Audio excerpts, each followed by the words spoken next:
Hello everyone, welcome to efficient academy. आज हम लोग ग्राफ के क्वेश्चन करने वाले हैं पॉलिनोमियल चैप्टर के। और हम देखेंगे ग्राफ से हम कैसे फाइंड करते हैं नंबर ऑफ जीरोस। ठीक है, तो ये देखिए काफी आसान टॉपिक है। और यहाँ पे तीन केसेस हम देखेंगे और तीन केसेस के बाद आपको क्लियर हो जाएगा कि भाई कितना नंबर ऑफ ग्राफ होगा। ठीक है, तो चलिए मैं स्टार्ट करता हूँ और देखते हैं केस नंबर 1 क्या है। ठीक है, अगर मैं केस 1 की बात करूँ आपसे, तो केस 1 में बोल रहा हूँ कट। ठीक है, केस 1 में बोल रहा हूँ कट। कट क्या भाई? एक्स एक्सिस को। ठीक है, कट किसे कर रहा है? एक्स एक्सिस को। ठीक है, मैंने बनाया वाई एक्सिस और एक्स एक्सिस। ठीक है, मान लीजिए कि मैं ग्राफ बनाता हूँ। चलिए क्वाड्रेटिक का ग्राफ बनाते हैं जो आपको पता होगा कि पैराबोला होता है। ठीक है, तो मैंने बोला कि देखा यहाँ पे भाई ये पैराबोला जो था वो एक्स एक्सिस को दो जगह कट कर रहा है, एक और दो। ठीक है, तो भाई जितनी जगह कट करेगा हम उतना नंबर ऑफ जीरोस बोल देंगे। यहाँ दो जगह कट कर रहा था तो हम बोलेंगे नंबर ऑफ जीरोस कितना है? दो। Very simple. ठीक है, चलिए देखते हैं केस टू। केस टू में क्या कह रहा हूं? मैं कह रहा हूं case two touch. Case two को मैं क्या बोल रहा हूं? टच। ठीक है, किसे टच? एक्स एक्सिस को। ठीक है, मैंने बनाया वाई एक्सिस और इधर एक्स एक्सिस। ठीक है, यहां मान लीजिए कि पैराबोला जो जा रहा था ग्राफ क्वाड्रेटिक इक्वेशन का, वो टच करते हुए चला गया। वो क्या कर रहा है? यहाँ पे टच करते हुए जा रहा है। तो यहाँ पे कितना नंबर ऑफ जीरोस होगा? तो देखिए अगर मैं एग्जाम की बात करूं, खास करके सीबीएसई की, तो आप यहाँ पे बोलेंगे नंबर ऑफ जीरोस कितना होगा? एक। ठीक है, नंबर ऑफ जीरोस कितना आप लेंगे? टच भी करेगा तो नंबर ऑफ जीरोस एक लेंगे। लेकिन यह स्पेशल केस होता है, तो समझ लीजिए क्या है। जब भी ये टच करे, एक्चुअल में इसका मतलब है कि इसके जीरोस एक्चुअल में दो आने वाले हैं। दोनों के दोनों इक्वल जीरोज है। अगर मान लीजिए कि ये वाई एक्सिस का -1 पॉइंट है। ठीक है, -1 पॉइंट है, तो आप बोलेंगे नंबर ऑफ जीरोस क्या होगा? बोलेंगे -1 और -1। ठीक है, तो यहाँ इक्वल रूट्स देगा। ये क्या देगा हमें? इक्वल रूट्स देगा। तो एक्चुअल नंबर ऑफ जीरोस दो हैं, लेकिन एग्जाम में अगर आए तो आप बोलेंगे कि भाई इस नंबर ऑफ जीरोस क्या है? एक। ठीक है, -1 हमारा नंबर ऑफ जीरो। ठीक, सीधी सी बात। अगर मैं केस 3 की बात करूं, तो केस 3 हमारे पास आएगा, मैं जिसे बोल रहा हूं no cut and no touch. ठीक है, and no cut and no touch. ठीक है, जैसे मैंने कोई नहीं, काफी टेढ़ा लाइन बन गया। ठीक है, उसे सीधा कर लेते हैं हम लोग। जैसे मैंने कहा कि भाई एक्स एक्सिस, ये वाई एक्सिस हमारे पास एक्स एक्सिस। अगर ग्राफ ऐसा चला जाए, ठीक है, ग्राफ इधर से कहीं चला जाए, ग्राफ मतलब कि ये जो भी ग्राफ जा रहा है, जो भी ग्राफ है, वो एक्स एक्सिस को ना कट कर रहा है ना टच कर रहा है। तो इस केस में अगर मैं बोलूं कि नंबर ऑफ जीरोस कितना होगा, तो एक भी नहीं, जीरो। ठीक है, तो बस ये तीन केसेज है। केस वन, अगर कट करे एक्स एक्सिस को तो हम बोलेंगे कि नंबर ऑफ जितनी जगह कट करेगा उतना जीरो। अगर टच कर रहा है तो भी हम बोलेंगे जितनी जगह टच करेगा उतना ही जीरो। ठीक है, एक्चुअल में वो जीरोस जो होते हैं वो दो जीरोस होते हैं। ठीक है, लेकिन हम एग्जाम पॉइंट ऑफ व्यू से बोलेंगे एक ही जीरो है, -1। इस जैसे मैंने केस 2 में लिया था। अगर केस 3 की मैं बात करूं, तो नो टच नो कट। इस केस में नंबर ऑफ जीरोस हम बोलेंगे जीरो। ठीक है, चलिए कुछ क्वेश्चन उठाते हैं और हल्का प्रैक्टिस करते हैं, और फिर वो सैंपल पेपर में एक दो क्वेश्चन करेंगे। ठीक है, जैसे यहाँ पे क्वेश्चन नंबर 1 हमें दिखता है। अगर मैं यहाँ पे देखूं, तो आपको दिखेगा कि ये एक्स एक्सिस को एक ही पॉइंट पे कट कर रहा है। एक्स एक्सिस को कितने पॉइंट पे कट कर रहा है? एक ही पॉइंट पे। ठीक है, तो अगर मैं नंबर ऑफ जीरोस की यहाँ पे बात करूंगा, तो मैं बोलूंगा कि नंबर ऑफ जीरोस कितना होगा? एक होगा। अगर देखिए आपको कंफ्यूजन है कि भाई क्यों ऐसा एक्स एक्सिस को मैं देखते हैं, वाई को क्यों नहीं देखता हूं, तो मैं थोड़ा उसको बता दूं। जैसे कि मान लीजिए कि हमारे पास फंक्शन है एफ एक्स। एक क्वाड्रेटिक फंक्शन मैंने ले लिया, x square plus 2x plus 3। ठीक है, तो इस एफ एक्स को ही हम y मानते हैं। इस एफ एक्स को ही हम y मानते हैं, y एक्सिस। ठीक है, तो मुझे बताइए कि जीरोस होता क्या है? तो आप बोलेंगे x की जगह कोई ऐसा वैल्यू पुट कर दिया जाए जो कि ये पूरा फंक्शन को जीरो बना दे। जैसे कि आपने यहाँ पे कोई वैल्यू पुट किया और ये पूरा x का वैल्यू, आपने x के कुछ वैल्यू पुट किया। ठीक है, मान लीजिए x की जगह पे आपने यहाँ पे कुछ पुट किया और ये पूरा फंक्शन का फंक्शन जीरो हो गया, तो आप बोलेंगे क्या? आप बोलेंगे कि वो उसका जीरो ऑफ द पॉलिनोमियल है। तो मुझे बताइए अगर ये फंक्शन जीरो हो गया और ये एफ एक्स के बराबर है, तो एक्चुअली आप बताइए बोलेंगे ना कि वाई ही जीरो हो गया। आप क्या बोलेंगे? वाई ही जीरो हो गया।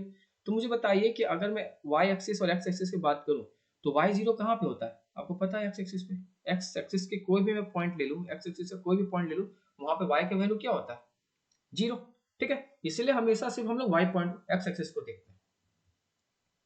ठीक है, अगर ये बात आप समझ गए तो चलिए बचा हुआ क्वेश्चन को भी करते हैं लोग जल्दी जल्दी।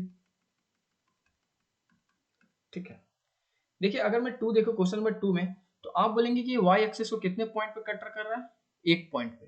ठीक है, सिर्फ इसी पॉइंट पे, तो इसके भी नंबर ऑफ जीरोस कितने होंगे, एक। ठीक है, अगर मैं तीसरी देखूं तो बताइए ना, नो कट और नो टच वाला कंडीशन बन रहा है ना, यहाँ पे ये एक्स एक्सिस को एक बार भी नहीं कट रहा है। देखिए वाई एक्सिस को ये कट कर रहा है, लेकिन हम वाई एक्सिस को नहीं देखते हैं, हमेशा एक्स एक्सिस को देखते हैं। ठीक है, तो ये एक बार भी कट नहीं कर रहा है, तो हम यहाँ पे कितना जीरोस बोलेंगे, एक भी नहीं, हम बोलेंगे कि यहाँ पे जीरो जीरोस बन रहा है। ठीक है, अगले क्वेश्चन देखते हैं, क्वेश्चन नंबर 4। यहाँ पे देखिए वाई एक्सिस एक्स एक्सिस को एक पॉइंट और यहाँ पे ये दो पॉइंट पे कट कर रहा है, तो यहाँ पे कितना जीरोस होगा, दो। यहाँ मैं देखूं तो ये एक्स एक्सिस को एक, दो, तीन पॉइंट पे कट करता है, तो इसका कितने जीरोस होंगे, तीन। अगर मैं यहाँ पे देख 6 नंबर में देखूं, तो आप बोलेंगे ये टच वाला केस है। ये कौन सा केस है, टच वाला।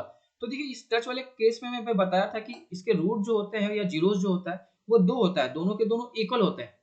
लेकिन क्योंकि वो सेम ही है, मान लीजिए कि यहाँ पे एक्स एक्सिस पे यहाँ पे वैल्यू दो था, तो आप बोलेंगे दो है, जो जीरोस है वो क्या है, दो है। ठीक है, तो हम यहाँ पे इक्वल होते हैं, तो हम सिर्फ और सिर्फ बोलेंगे कि भाई यहाँ पे जीरोस कौन है, तो दो। तो आप टोटल नंबर ऑफ जीरोस कितना बोलेंगे, एक ही जीरोस बोलेंगे। ठीक है,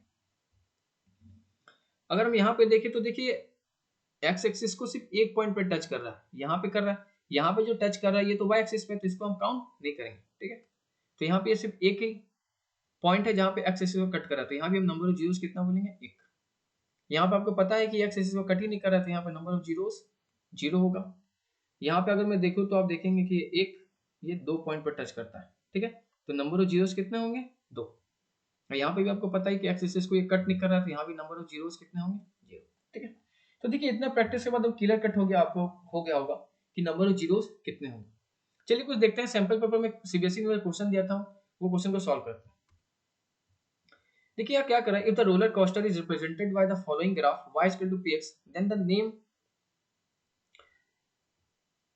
name the type of the polynomial is in there। ठीक है, हमें पोलिनोमियल पूछा है कि कौन टाइप का पोलिनोमियल है, मुझे बताना है। ठीक है, तो देखिए अगर मैं यहाँ पे बात करूं, तो देखिए ये एक्स एक्सिस को देखेंगे एक पॉइंट, ये दो पॉइंट और ये तीन पॉइंट पे कट कर रहा है। ठीक है, तो देखिए मैं आपको एक बात बता दूं, जिसका जितना डिग्री होता है उसका मैक्सिमम उतना ही जीरोज होते हैं।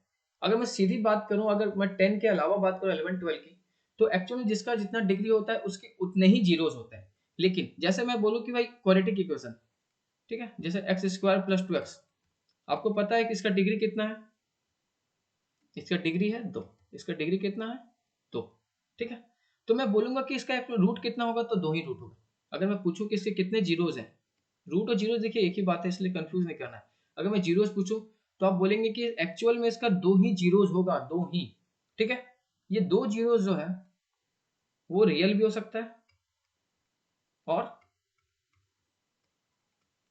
इमेजिनरी भी हो सकता है। ठीक है, तो क्योंकि इमेजिनरी क्लास 10 के लिए आउट ऑफ सिलेबस है, ये इमेजिनरी क्लास 10 के लिए आउट ऑफ सिलेबस है, तो आप सिर्फ और सिर्फ रियल जीरोस देखते हैं। ठीक है, तो रियल जीरोस अगर मैं बात करूं तो हो सकता है कि दोनों का दोनों जो हमारे जीरो निकल के आएगा दोनों रियल होगा, तो इस केस में आप बोलेंगे कितने, दो जीरोस। ये भी हो सकता है कि एक रियल हो एक इमेजिनरी हो, तो इस केस में आप बोलेंगे कि एक ही रियल जीरो है। हो सकता है कि दोनों के दोनों इमेजिनरी जीरो हो, तो इस केस में आप क्या बोलेंगे कि एक भी जीरो नहीं है। आ रहा बस समय। ठीक है, तो देखिए यहाँ पे बात समझना क्या है कि भाई जिसके जितने भी डिग्री होंगे, मेन चीज यहाँ पे इस क्वेश्चन को अगर करना है, तो जिसके जितने डिग्री होते हैं उनके जीरोज भी उतने ही होते हैं। जैसे अगर मैं क्यूबिक की बात करूं, तो क्यूबिक में आप बोलेंगे कि ये डिग्री 3 वाला है क्यूबिक पोलिनोमियल, तो इसके कितने मैक्सिमम जीरोस पॉसिबल है, तो आप बोलेंगे 3। ठीक है, तो यहाँ पे मैं देखूं तो मुझे दिखता है कि तीन जीरोस है, क्योंकि तीन जगह पे ये एक्स एक्सिस को कट कर रहा है, तो आप क्या बोलेंगे, यहाँ किस क्या है, तो आप बोलेंगे कि ये क्यूबिक पोलिनोमियल। ठीक है, आप क्या बोलेंगे, ये क्यूबिक पोलिनोमियल। अगले क्वेश्चन को देखते हैं, कहता है the roller coaster are represented by the following graph y equal to px where roller coaster has more than 3 distinct point. ठीक है, तो देखिए आपसे क्या पूछा है, which roller coaster has more than 3 distinct point. Distinct zero मतलब distinct zero मतलब अलग अलग जीरो, तीन या तीन से ज्यादा। ठीक है, आपसे तीन से ज्यादा ही क्या पूछ किया, which roller coaster has more than 3 distinct point, तीन से ज्यादा जीरोज किस रोलर कोस्टर में आपको दिखता है। तो अगर मैं नंबर वन उठाऊं, अगर मैं नंबर वन को देखूं, तो आपको दिखता है कि यहाँ पे तो एक ही जीरोज है। अगर मैं सेकंड देखूं तो आप बोलेंगे यहाँ पे भी आपको एक ही जीरो दिखता है। अगर मैं यहाँ पे देखूँ तो 1 2 और ये 3 जीरो दिखता है। अगर मैं डी में देखूँ तो 1 2 3 और ये 4 जीरो दिखता है। तो आप बोलेंगे कि ऑप्शन डी सही है, क्योंकि मोर देन 3 डिस्टिंक्ट जीरो यहीं पे हमें टोटल 4 जीरो दिख रहे हैं। मोर देन 3 की बात किया तो हमारा डी ऑप्शन सही हो जाएगा। ठीक है, अगला क्वेश्चन देखते हैं। यहाँ पे क्वेश्चन कह रहा है हमें कि if the roller coaster is represented by the cubic polynomial tx is equal to px cube plus qx square plus rx plus s, then which of the following is always true? ठीक है, s not equal to 0, r not equal to 0, q not equal to 0 और p not equal to 0। तो देखिए यहाँ पे एक बात समझिएगा, अगर मैं यहाँ पे देखूं आपको ये पोलिनोमियल ऐसा कुछ लिखा है। पोलिनोमियल क्या लिखा हुआ है तो देखते हैं हम लोग। हमें लिखा है p x cube plus q x square plus r x plus s. ठीक है, तो इसमें बोले कि चारों के चारों ऑप्शन में कौन हमेशा ट्रू होंगे, ये बातें मुझे पूछ रहा है। तो देखिए हम बात को यहाँ समझते हैं। अगर मैं बात करूं कि क्यू को जीरो रख दूं, क्यू को अगर मैं जीरो कर दूं, ये सेक्शन को मैं जीरो कर दूं, तो देखिए इससे पोलिनोमियल को कोई फर्क नहीं पड़ने वाला है। P x q plus r x plus x अभी भी ये क्या है, तो डिग्री 3 वाला पोलिनोमियल, मतलब कि एक क्यूबिक पोलिनोमियल है। लेकिन मुझे एक बात बताइए, अगर मैं p को जीरो कर दिया, अगर मैं p को जीरो कर दिया तो मुझे बताइए कि अगर मैं p हमारा जीरो हो जाए तो ये तो टर्म ही खत्म, ये टर्म ही खत्म। तो अब मुझे बताइए ये तो क्वाड्रेटिक बन गया कि नहीं। अब ये डिग्री 2 हो गया ना, तो अभी क्या बन गया, क्वाड्रेटिक। मतलब कि मुझे यहाँ पे बात समझ में आता है कि पोलिनोमियल में कुछ भी हो जाए, जो मैक्सिमम पावर है जिसके वजह से हमारे क्यूबिक पोलिनोमियल है, उसका कोएफिशिएंट कभी भी जीरो नहीं होना चाहिए, नहीं तो वो फिर क्यूबिक रहेगा नहीं, वो क्वाड्रेटिक बन जाएगा। ठीक है, तो आप बोलेंगे कि हमेशा क्या सत्य है, p not equal to zero, p को कभी भी जीरो नहीं होना, ये हमेशा सत्य है, नहीं तो फिर वो पोलिनोमियल चेंज हो जाएगा। ठीक है, क्वेश्चन नंबर 49 देखते हैं क्या कहता है। If the path traces by the roller coaster is represented by the above graph y equal to px, find the number of zeros. अब मुझे बताइए यहाँ पे पूछ रहा है आपसे नंबर ऑफ जीरोस। इसको थोड़ा सा मैं जूम कर देता हूँ आपसे। देखिए यहाँ पे क्या पूछ रहा है, नंबर ऑफ जीरोस के बारे में पूछ रहा है। ठीक है, तो देखिए आप देखेंगे कि ये कितने, if the path of the traces roller coaster represented by the above graph, find the number of zeros. तो कितना नंबर ऑफ जीरोस आपको दिखता है, आप बोलेंगे एक जीरो यहाँ दिख रहा है -2 पे, एक जीरो जीरो पे दिख रहा है, एक हमें 2 पे दिख रहा है, तो टोटल कितने जीरोस है, आप बोलेंगे 3। ठीक है, नेक्स्ट क्वेश्चन देखते हैं। If the path traces by the roller coaster is represented by the above graph y equal to px, find its zeros. अब देखिए एक बात समझिए, एक्चुअली मैं अगर बोलूं कि ये पॉइंटों पे, इस पॉइंट पे ये एक्स एक्सिस को कट रहा है, तो इस एक्सिस का नाम क्या होगा, कोऑर्डिनेट क्या होंगे, तो आप बोलेंगे -3 और 0। तो बताइए यहाँ पे y का वैल्यू 0 है ना, और -3 है, x कितना है हमें -3। तो बताइए जो भी हमारा पॉलिनोमियल होगा वो -3 पुट करने पे जीरो हो जा रहा होगा। तो बताइए -3 उसका एक जीरो है कि नहीं, तो -3 हमारा उसका एक जीरो है, मुझे मिलता है। उसी तरह एक हमें मिलता है दूसरा पॉलिनोमियल, क्या दूसरा जीरोस, क्या -1। एक्स का वैल्यू क्या है यहाँ पे -1, क्योंकि इसका पॉइंट क्या होगा -1 और 0।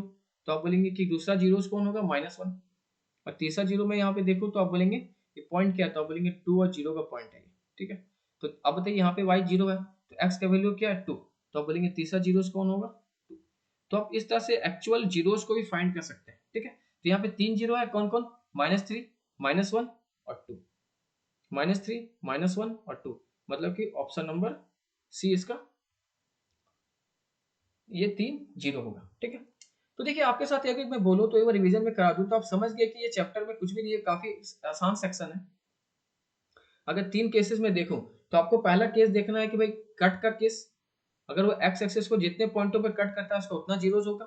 ठीक है, उतना डिस्टिंक्ट जीरो होगा, मतलब अलग अलग जीरो। ये पॉइंट पे जो आ रहा है वो अलग जीरो होगा, इस पॉइंट पे जो आ रहा है वो अलग जीरो होगा। ठीक है, अगर मैं टच की बात करूं एक्स एक्सिस पे, तो ये जो आएगा जीरोस वो एक्चुअली में दो जीरोस होने वाला है, और दोनों के दोनों इक्वल जीरोस होंगे। ठीक है, मतलब कि अगर मैं बोलूं कि -1.0 वाला पॉइंट था, तो भाई इसका जीरो कौन होगा, -1 और -1। लेकिन आपसे एग्जाम में पूछे कि भाई कितना जीरोस है, तो आप बोलेंगे सिर्फ एक -1। ठीक है, तीसरा केस की मैं बात करूं तो no cut and no touch. इस केस में ये एक्स एक्सिस को ना कट कर रहा है ना टच कर रहा है, तो यहाँ पे कितने जीरोज होंगे, एक भी नहीं, जीरो। ठीक है, इसका मतलब क्या है कि यहाँ पे एक्चुअल में देखिए होना तो 2 जीरोस था, ये क्वाड्रेटिक है, लेकिन दोनों के दोनों इमेजनरी है। आ रहा बस हमें, तो आपके लिए सिर्फ और सिर्फ रियल जीरोस का मतलब होता है, तो आप बोलेंगे रियल जीरोस एक भी नहीं होगा, इसका इमेजनरी जीरो बाकी तो होने वाले। ठीक, तो देखिए इतने क्लासेस के बाद आपको अब समझ में आ गया होगा कि नंबर ऑफ जीरोस हम ग्राफ में कैसे फाइंड करते हैं। ठीक है, तो चलिए मैं नेक्स्ट क्लास में मिलता हूँ कुछ अच्छे टॉपिक के साथ, तब तक के लिए बाय बाय, टाटा।